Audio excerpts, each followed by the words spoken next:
The following podcast is brought to you by the Johners Podcasting Network, found exclusively at WrestlingWithJohners.com.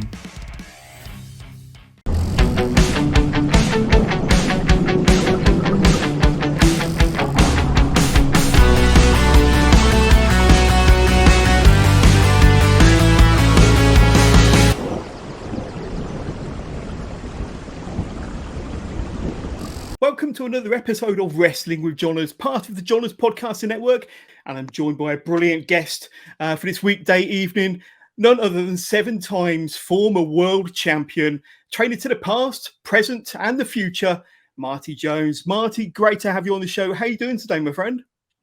I'm not doing bad, thank you. Under Awesome. the circumstances, you know. Indeed. Well, you told me off air that you've been fishing today, so you've had a good day, you've enjoyed the weather, you've made the most of it. Yeah, we've got showers up in the northwest up here, so a bit of rain doesn't bother me, you know. So yeah, it's nice just to get out and get a bit of fresh air. 100%. Yeah, I know what you mean. But straight off the bat, I want to talk about Squared Circle Pro Wrestling Academy, something that you've got great involvement in, Marty. Very, very proud of. When did you start Squared Circle Pro training then? When did that training school start? When did your involvement start, Marty? Well, it actually started, let's say, 5 years ago, roughly. I live in a town called Royton, which is in Oldham, just outside Manchester. And I've always lived around this area for a long, long time. And the days in the professional wrestling world were coming to an end for me, even though I've never officially retired, because I've still got it in my head that I'm going to do 5 matches before I retire. Absolutely. The thing is, I got approached by a guy whose son is doing very, very, very well now. And he was only about 13, 14 years of age. And he lives over Huddersfield area. And he was quite a big guy himself. And his name was Aaron Taylor. And he used to have a gym himself, and his son, Kane Taylor, and I'm predicting something here now, but I predicted 4 or 5 years ago that this kid will be a big, big name. And he's just had his first, he hasn't had his first pro match. He's just about getting out now. He's passed his test. And this kid is about 6'5". Wow. And weighs 17 stone. And he's a big lad, and he's got all the attributes, because there's a lot of young guys coming in that flipping around and doing this, that, and the other. And as soon as you see him, we bill him as the Wonder Boy, Kane Taylor, and he gets over straight away with the crowd. So I thought to myself, a few people are asking me, and I've been doing some seminars, and I've been going all over Europe, and I went to see my daughter in Australia. And while I was there, I did some training seminars, and then I got an offer to go to Italy and Europe.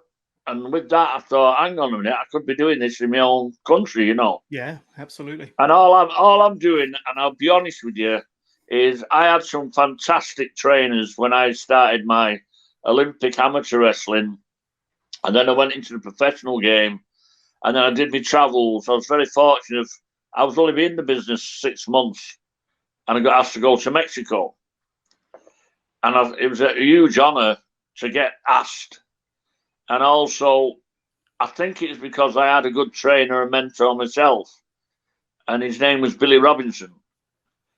I went to Mexico and really enjoyed it, but it taught me all about life. I didn't know what poverty was, because I've always come from a half-decent background, you know. Yeah. Anyway, I got over there, and then there was a guy, a big, big name called Mil Mascaras, and he was going to Germany. So I went to Germany, and when I got there in all the European tournaments, which were a big, big, big thing then, you know, you'd be in Hanover for 10 days, and then Dusseldorf, and it was like a travelling circus, to be honest. And the rest is history. And then I decided when I came back, especially when my wrestling career was finishing, I'd like to put something back into the business. Yeah. Because at the time, NXT UK was starting to flourish. And my views on American professional wrestling and a few other things weren't like in our day when we started. What I mean by that, there's a lot of wrestling gyms now, which is great. Not a problem on every street corner in every town. But in our day, there was none of that. You got in professional wrestling because your dad or your dad was a friend of a friend or was a family member who introduced you. There was no wrestling gyms. Yeah. You either came through the amateur ranks or you was recommended by a wrestler. Absolutely. And I thought, right, I'm going to do my style. And that's how the squared circle came about. That maybe I am old-fashioned, but it's the way I was taught. And I believe that the strong style, Olympic come pro style, is making a comeback now. Absolutely. Yeah. That's my own opinion. Whether people want to go flying through the air, I don't teach any of that. One, because I can't do it. And two, I like to tell a story. And I like legitimate moves, you know. Yeah, like I say, storytelling in the ring, and to kind of pull your audience in, to make them feel like it's a real battle, a real fight. And I know that your style of wrestling was exactly that.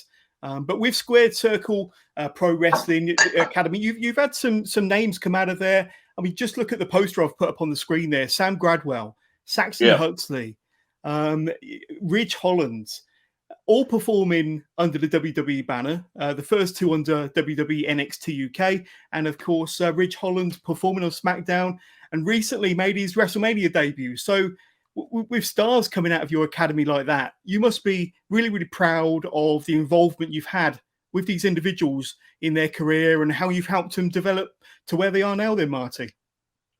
Yeah, obviously I am, but it's the old scenario. It's like, yeah, let's be big-headed about it.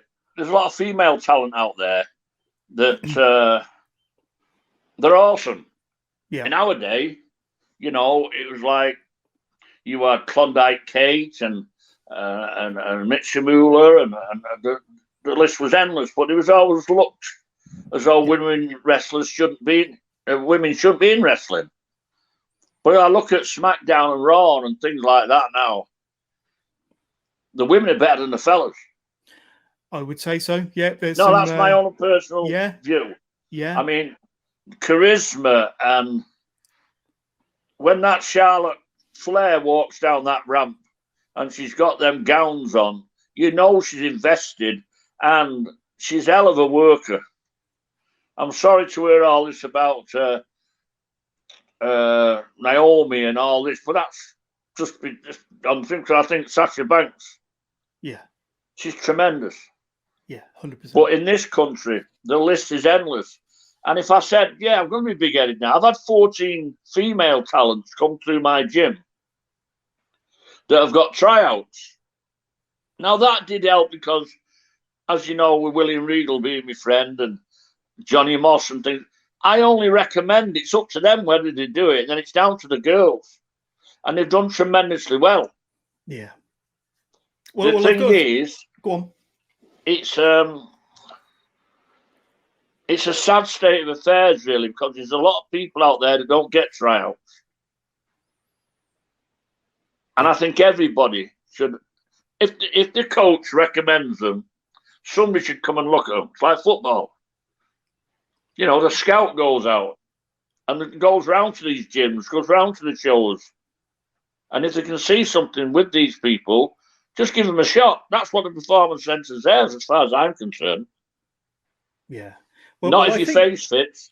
Yeah, I think I've had a number of talent on my podcast that have gone through your doors at one stage or another. Recently, Mia Cortez, I think you even dropped in on that one during Mia Cortez. Shreddy Breck, Heidi Katrina, Rio, and many, many more have all kind of passed through your doors and trained with you and doing fantastic stuff on the UK scene. And like I say, they're not signed yet, but they're good enough to be signed, and some great talent that have come through your doors, Marty.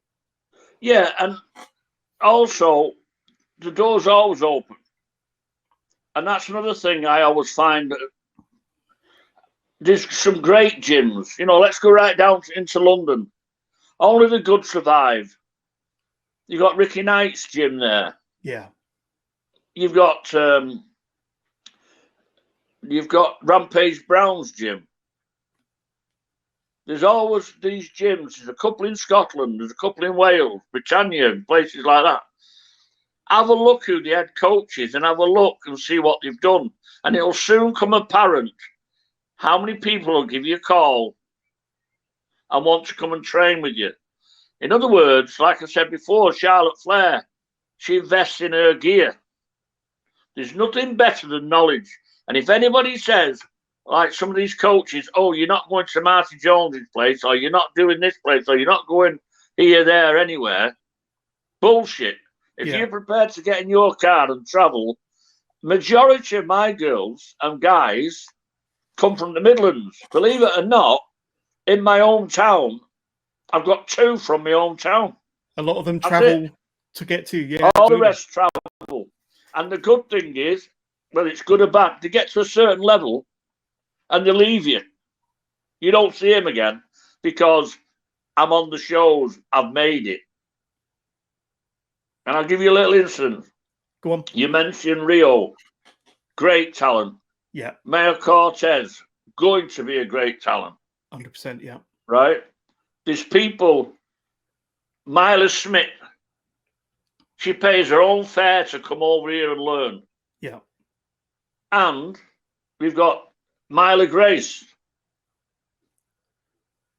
You know, people like that. And there's a girl who trained with us, came all the way from down Leicester area. It's like a 4-hour drive.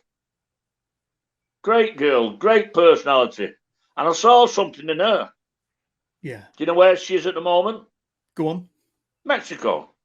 There you go. But it just proves, Marty, that, you know, you've obviously got a respectable and credible and high quality training facility there that people are prepared to travel to. And like you said, when you was watching the Mia Cortez interview, she travels 3 hours each way. Some people travel 4 hours each way just to be trained by the very best. And that's exactly what you've produced in Oldham over the last 5 years, Marty. Well, I thank you for that. But there's a lot of ifs and buts, and you know, I'll get right to the point because I think you know me now. I tell the truth. When William Regal was on the scene and a good friend of mine, I thought to myself only a couple of weeks ago, why don't these people phone anymore?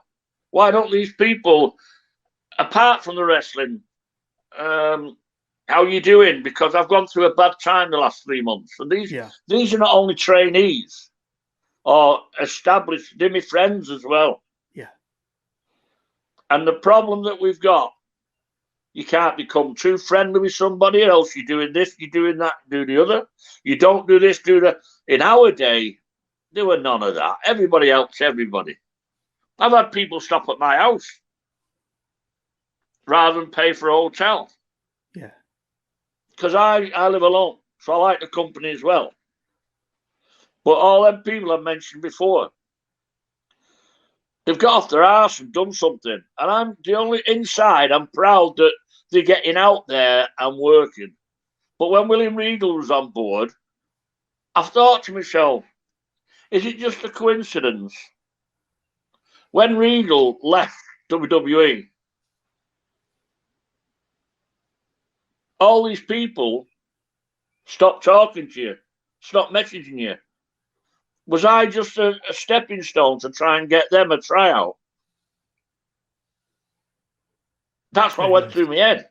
Yeah. Now, the loyal ones ring me a lot. They're my friends.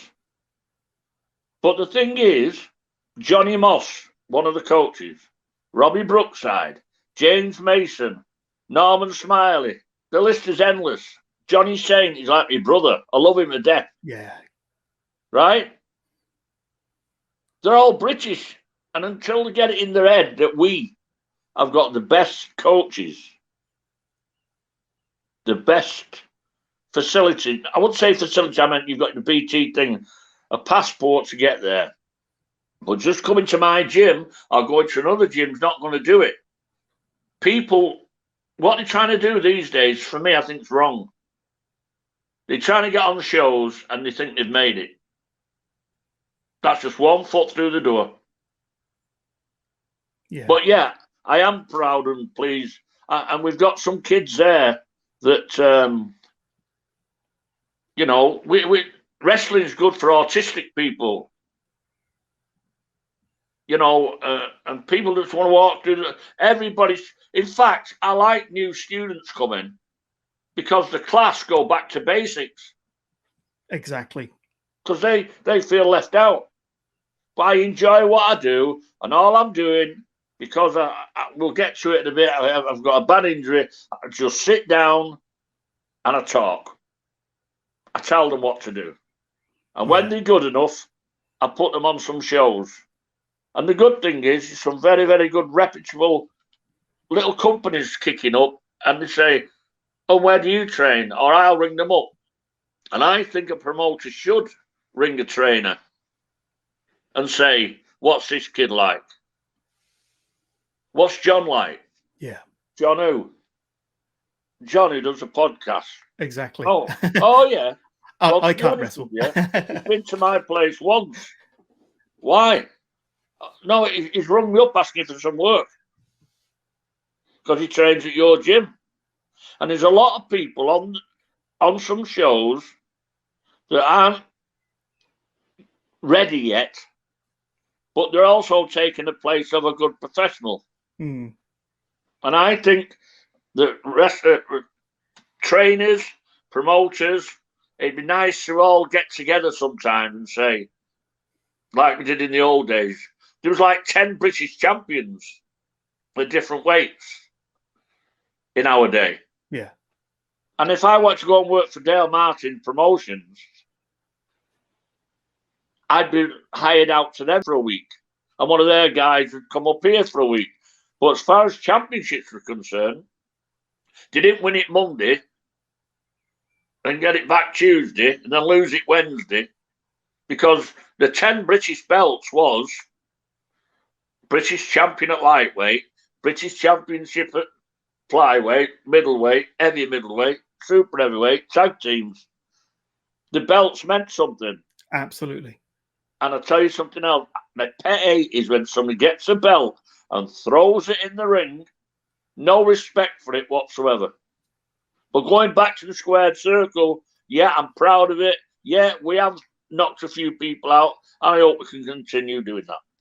100%. And you mentioned William Regal there, and that he's been a close personal friend of yours for many, many years. But he credits you, Marty, with kind of turning his career around at the age of 17, I think. And he said that he wasn't really going anywhere in the business, been in the business a few years, and that at 17, you got hold of him and basically molded him and turned him into the pro that he eventually became and the worldwide star that he became. But tell us about your first interactions with William Regal. He would have been Steve Regal then, I'm guessing, back in the 80s, 17 years old. What did you do to kind of mold him and shape him into the professional he would later become?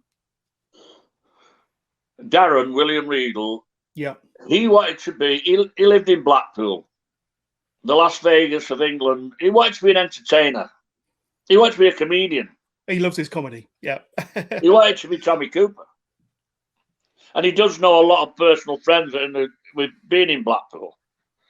And there's a couple of promoters that started using him. And yeah, you've heard, I mean, he's a lovely guy, lovely family, and he's helped a lot of people. Bobby Barron, he used to have at the famous Pleasure Beach. And he'd have some... a crowd would be there, and a few wrestlers would be outside, like a stall, and all of a sudden somebody said, "We'll give you so much money, £10 if you can last so many rounds with this guy." Well, obviously there was a big crowd there, and there'd be one or two, 3 or 4 big guys in the audience, but they were put there. They were wrestlers anyway. So one of the wrestlers had challenged somebody else, then they'd go in and then the crowd would follow, and they'd be taking £5 every time off them. And yeah, it was great for learning, but they could do the job, because can you imagine if it was Scottish week? Oh, yeah. And all the Scots are there, all drunk, saying, "Aye, I'll have a go at him," and they're in, and all the rest follow. And that's how he started wrestling.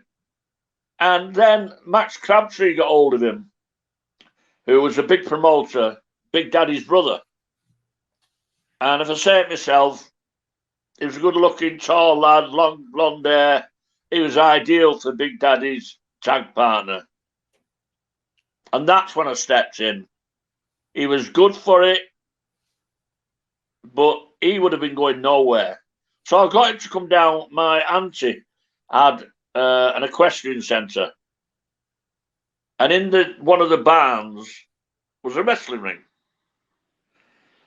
He couldn't drive them at the time. He used to come and get the bus, or he'd come down on the train. I'd meet him, and the rest was history. Because we soon went to South Africa together. And believe it or not, if anybody wants to watch it, William Regal's first match is on YouTube, and it was against me. Wow. I'll have to look that up. And yeah, I think, yeah, 100%. And what it was, just put William Regal versus Marty Jones, and it shows him with his blonde hair and his good gear, and he was nervous as hell. And I said, look, let's just get on together. And we didn't plan anything out, we just worked. And because Kent Walton said, well, he's a novice, and you at the time was a champion, going toe-to-toe with Finlay and Rocco and people like that, yeah, on mainstream Saturday afternoon, why would I go on with this bit of a kid? And I could see the potential in him. Plus, he's better looking than me. He was taller than me. So I had to slow him down a little bit. But I gave him a false start, which is the first time it'd ever been done on British television. So Regal's already one fall up before the bell started. Anyway, I threw a drop kick, and after about 10, 15 minutes, knocked him out. But that was the start of him. Wow. And it was just from being, he said, it's in all walks of life, isn't it? You have to get to that next level where, but as far as all this bullshit that he's been sacked from WWE and all that, I'm not getting into politics, but he's had 22 years at the top. 100%, yeah. You know, and he's not been a saint or anything like that, but he has helped a lot of people with their careers. Yeah, and he landed on his feet with AEW, so he's still doing well. And like I say, one of the best minds in the business. And you were there at the beginning to help mold him and shape him onto the wrestler that he became. But just still keep in touch with Regal now? Not as much since he's gone with the other company, only because I don't know whether it's a part-time role or whatever, sure. But I think he needs a bit of family time and life now. Good point. I do know that he's, you know, it's a big scoop for them. Yeah. I do know, I don't think he's as busy with them as he was with WWE. But I think, let's say, watch his space. I mean, I'd love him to be head of talent, you know, where we can continue what we was doing before with AEW and give some of these young people and these girls and guys in this country a chance. But I just don't know at this stage, anyway. It's early days. Yeah. It's early days. Yeah. Speaking of early days, Marty, how did you first fall in love with wrestling as a fan? So did you have much exposure to wrestling when you were growing up, and what sort of wrestling was there for you to watch, whether it was on the TV or in your local area? How did you become a fan of wrestling? Well, I just got involved. A lot of people don't know this, and I'll tell you now. My father knew, right, let's go to my mother. My mother had a hairdressing shop. Yep. And Billy Robinson's mother had a hairdressing shop in the same town. And when I was 6 years of age, a lot of people don't know this, as you can see I wear glasses. And I'm blind in one eye. Now, a lot of people don't know that. Now, the only reason why I wear glasses is if I take my glasses off, the eye turns to the corner. Right. So the glasses throw it back. Gotcha. Usual thing, I was 6 years of age, specky, Clarence, blah, blah, blah. And then they put the patch over the eye with the little hole in so to make my eye look in the corner.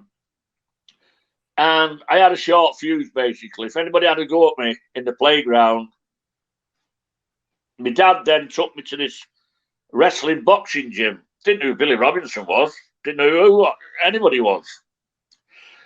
Basically, to control my temper. And that's how it started around 6 years of age. And then we call what we call pulling around. And when I went on then to be amateur wrestling. And another myth, when people say Billy Robinson taught me professional wrestling, bullshit.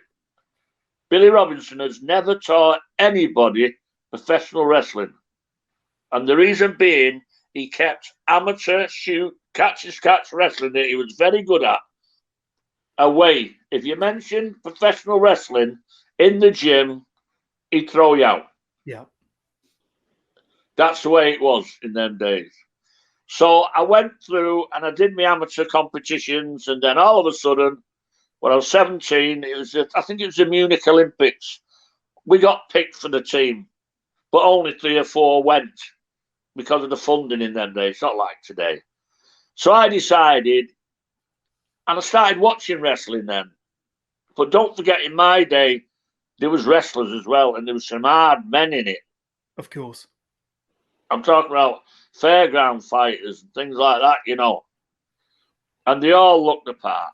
And if they didn't look the part, there was probably a comedian or somebody. But people like Les Kelly, Catweasel, they were hard men. You know what I mean? Because you couldn't just walk into a gym in them days. You had to have, like I said earlier. But I started then training with Jack Robinson, who's Billy Robinson's cousin, Colin Johnson, the original Bulldog, Colin Johnson, and the names are endless. Johnny Saint was there from the same. Now, me and Johnny Saint, believe it or not, from Failsford, from the same town. Went to the same gym, and we're still best of mates. So that's how I started. And then one time, I went with Jack Robinson to Rill. And as a rule, you always took your wrestling gear. Now, I thought that this professional wrestling, my views of it was a load of shite. Yeah. Because I'd just come through the amateur ranks, proper wrestling. Catch. I mean, you'd be breathing through your ass in that game, you know. So, yeah. Anyway, I went to watch, and one of the wrestlers hadn't turned up. Promoter Martin Conroy had a word with Jack, and I'd been training 6-7 months, but my amateur background was good. And he put me on with a lad called Morris Hunter. And I went on, and then the rest was history. I was a professional wrestler. 100%. And you said fairly early on, Marty, that you, within 3 months, you was touring Mexico, which is amazing. And then you had a lengthy tour of Germany as well, tagging with Steve Wright on a nightly basis for about 4 months in about 1974. So you was off to the races almost from day one. You was wrestling nightly and wrestling. I was very, very fortunate. All over the world, yeah. Well, like you said, the squared circle gets maybe a good name. Yeah. There's a lot of jealous people that want to give it a bad name, but that's just the walk to life, you know. Sure. But when you've got a trainer like Billy Robinson, and then you go to my big break for me is it's a sad time for me, like this week, you know, with Owen Hart, the anniversary of Owen Hart passing away, you know. Of course. But when I went to Canada, and then I went to Japan, I had 6 trips to Japan, and Japan wrestling was right up my street at that particular time. I mean, I was on the same bill as Antonio Inoki and Muhammad Ali. All right, I was about the 12th. Yeah, wow. I was about the 12th match, like, but I was there. But the thing is, tagging with Andre the Giant every other night. Yeah. the stories, I've seen them all. I was there with him. You know, so when people say, oh, he can't drink 50 pints. No, he can't. He drunk 73 pints, litres. You saw in the flesh. And we didn't go out until 11 o'clock at night when we was allowed out. But that's next time I come on, I'll tell you some of the stories about that. But yes, I was very fortunate and I'm very grateful because I wasn't the brightest spark at school. I was good at sports and things like that. And then my PE teacher said to me, what do you want to do when you leave school? And I said, and funny enough, his name was Jones. So I said, Jonesy, I want your job, a PE teacher. He said, you ain't got cat and hell's chance. I said, why? He said, you're great at sport, you do all the sports, but you're thick. So what do you mean I'm thick? You've got to learn maths and English and geography if you want to be a teacher, as well as the sports. Well, nobody told me that.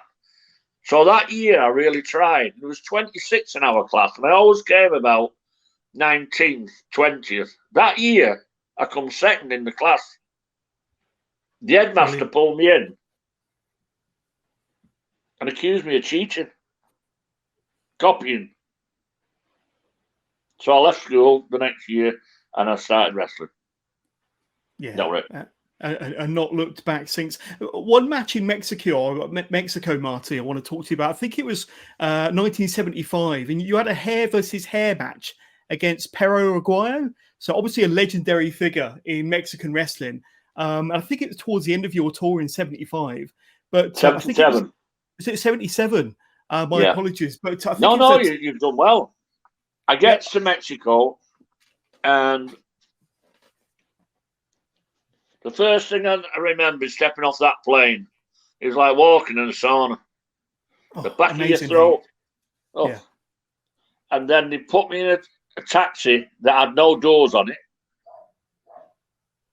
We get to the Arena Mexico, and the stairs are like that.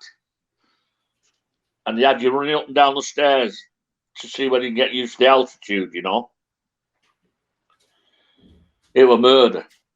But the workers, and because I'd done my amateur style again, I could slow a few people down. Anyway, I went on with Pedro Aguayo. Now, it still stands today.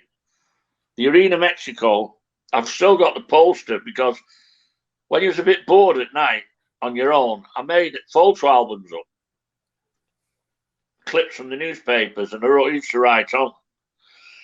Anyway, Pedro Aguayo, the mad dog that stands for, he was hell of a worker. And, well, they all were. There were no bad workers. But if you lost, the mask came off, or you lost your hair. Yep. So I got some good heat with Pedro Aguayo. And I should have only been there for 3 weeks. And I went for 3 months. They kept me on. A rule number 1, they said, we'd like you to come to Mexico. Wow. How am I going to get there? Yeah. You pay your own fare coming, and we'll pay for your fare going back. Mom, Dad. And my dad had enough sense. I've heard this tale before. They get you there. You've paid to go. You work your ass off for them.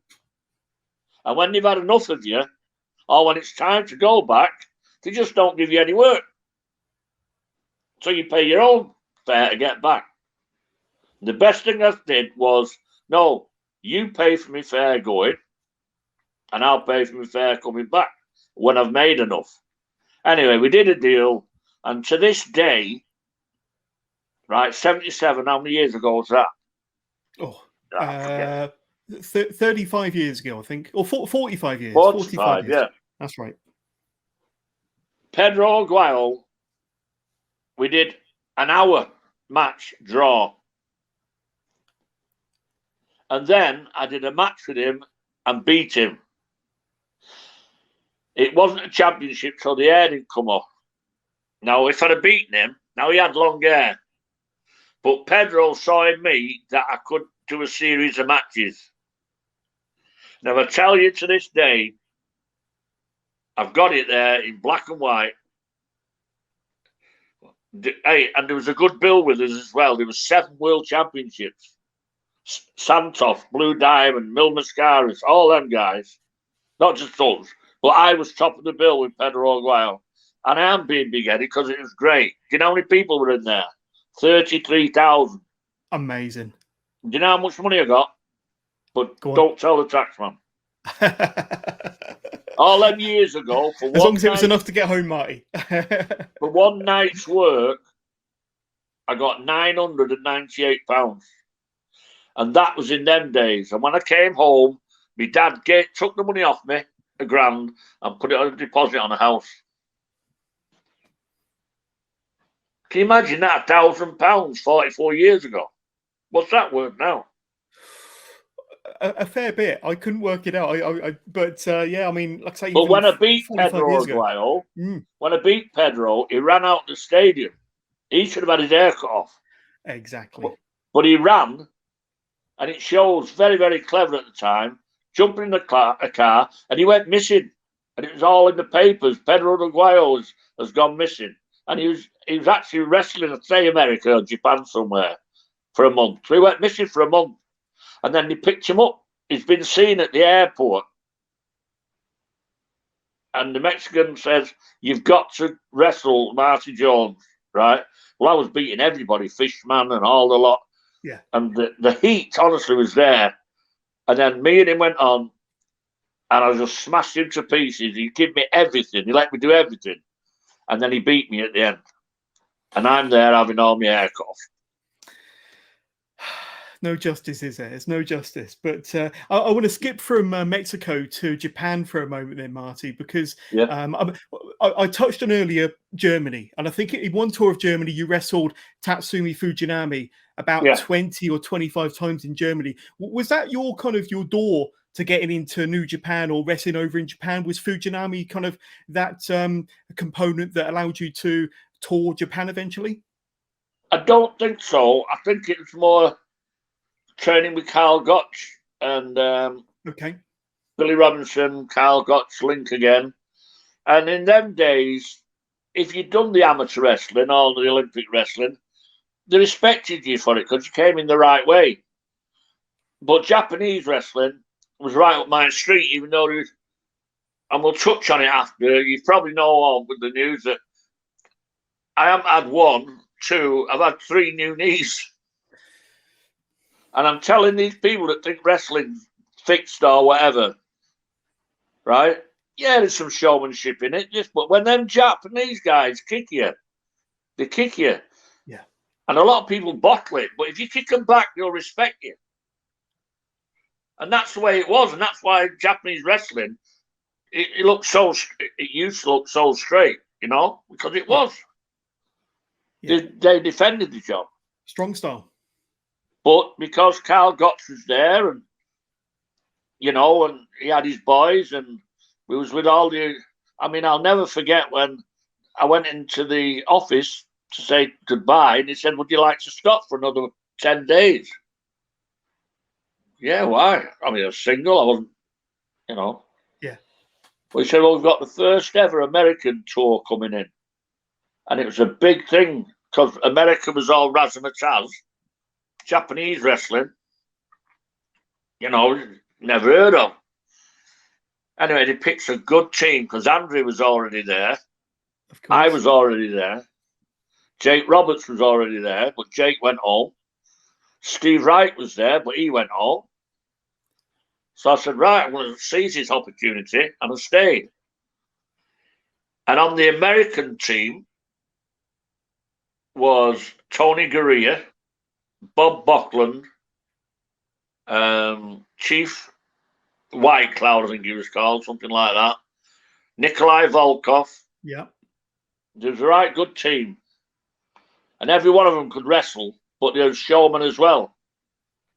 And when that Indian walked into that ring for the first match doing the war dance, the place went nuts. We had the head feathers and this, that, and the other.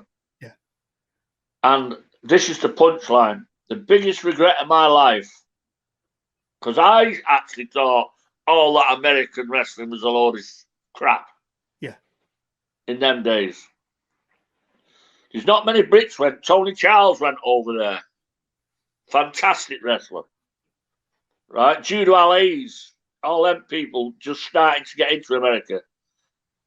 And the boss of the American team was Vince McMahon's father. Vince McMahon Sr. Yeah. And at the end of the matches, he asked me, would I want to go to America? And I went, nah, it's not my scene. Which, do to be you fair, regret that, Marty? Do you regret that thinking back on its day? Is it a lost opportunity, do you think? Yeah, horses for courses. You know what I mean? Yeah. Obviously. Because I'd have been one of the youngest to go. Yeah. And there weren't many Brits that had been there. I mean, I'd love to be there now with people like, I mean, I'm old-fashioned, mate. I just like wrestling. But, you know, Cesario. Yeah. Dean Malenko. You know, these type of people.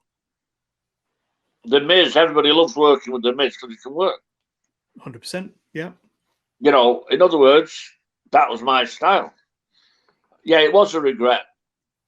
He offered me something like $500. I don't think $500 will seem right to me. Contract $500, 500 quid now. Americans, but it's like $500 a week. But it's just one of them things, you know what I mean? Not a million miles away from America, Canada, Stampede Wrestling. And you were out there, I think it was in the late 70s and early 80s, 81.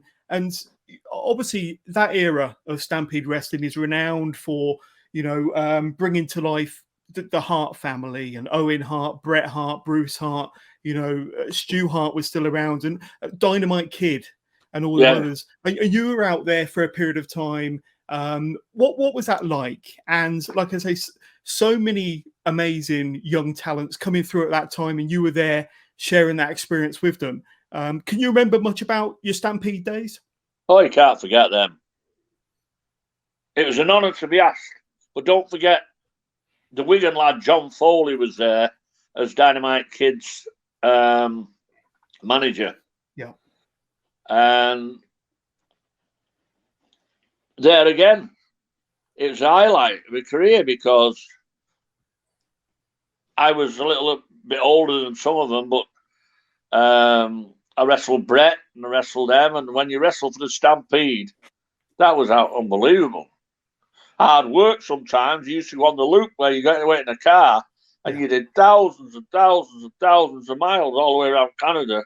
But the laughs and the jokes and the ribs that we did is unbelievable. Big Daddy Richard was with us and the Cuban Assassin, and they're all big names and good shows, good matches.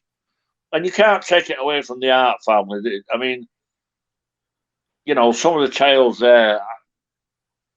I wish I could find a good author because I've had two to start my books off and they've never materialised. But so if there's any authors out there that want to write a book, I'd say some right classics, honestly. Get in touch. And but Stu himself and the family took to me and I took to them. And, you know, don't forget young Davy Boy and Dynamite. Of course. I helped train them a little bit when he was in this country. Yeah. But no, it was a great experience and I'm indebted to all the Hart family.